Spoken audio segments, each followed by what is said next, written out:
You know, from the very beginning of starting this web series, Star Trek Continues, I always felt that the music was absolutely one of the most important things. It was the music of the original series that really inspired me, and it stuck with me. I always remembered the themes, and I always felt like they captured the moment perfectly. But finding somebody who can write original series Star Trek style music is not easy. People just don't write like that anymore. I've been watching Star Trek since I was 4 years old. My father was watching it one day, and I still remember the first episode I saw, which was Dagger of the Mind. And I've been watching it ever since. And, well, you know, you go through 79 episodes rather quickly. And after a while, I came back to, looking around for more content. And I found on the internet Star Trek Continues. Probably before the launch even. There was a little snippet from the end of Turnabout Intruder. And I was completely knocked out and blown away. I said, I can't wait until these guys make episodes. And I thought, boy, I'd really love to write some season 4 music in that style and sort of channel my favorite composers, whether it be Fred Steiner or Sandy Courage, Gerald Fried, George Dooning, all my favorites, and write something in that style. I always wanted to have a real orchestra playing some original cues for Star Trek Continues. And episode 4 is going to allow us to do that. After meeting Andy Farber, and he said, I'd love to do this. And he sent me an example, and it was wonderful. It actually ended up being Nakia's theme for episode 4. So when we were thinking about how we were going to actually score this thing, I reached out to a friend of mine who's a composer and professor at Rochester Institute of Technology.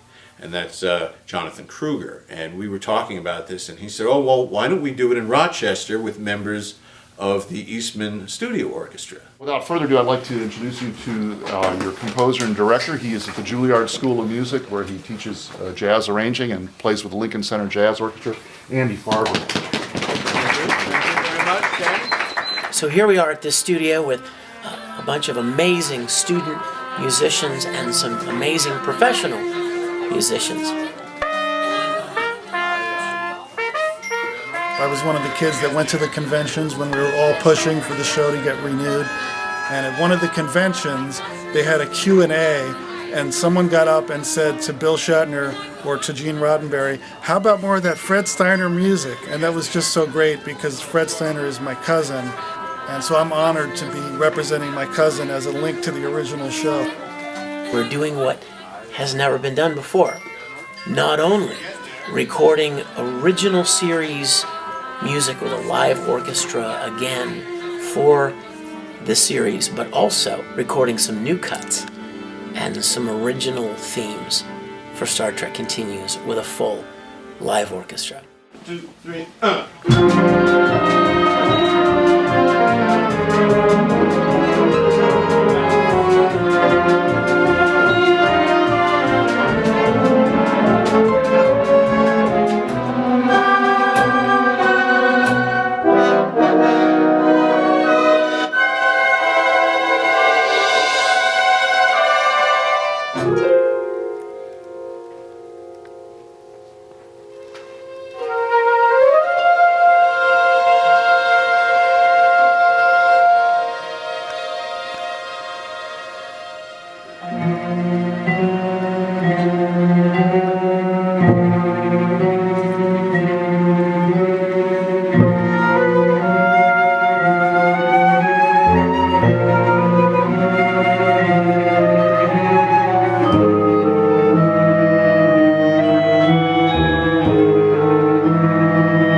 dad was the biggest Star Trek fan, and he passed away in September, actually. And he dreamed of me doing stuff like this, and he would have been proud to see me have this as one of my first experiences in film music. So I thank you for that.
This is a dream come true to be an original Star Trek composer, and had to wait 46 years after the last episode was aired for it to happen. But what a great birthday present! We recorded this on my 46th birthday. It's just another amazing gift that we're able to incorporate into Star Trek Continues.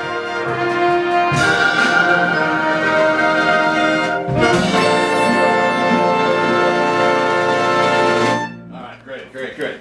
One more time. Let's get a clean one. Here we go. Again.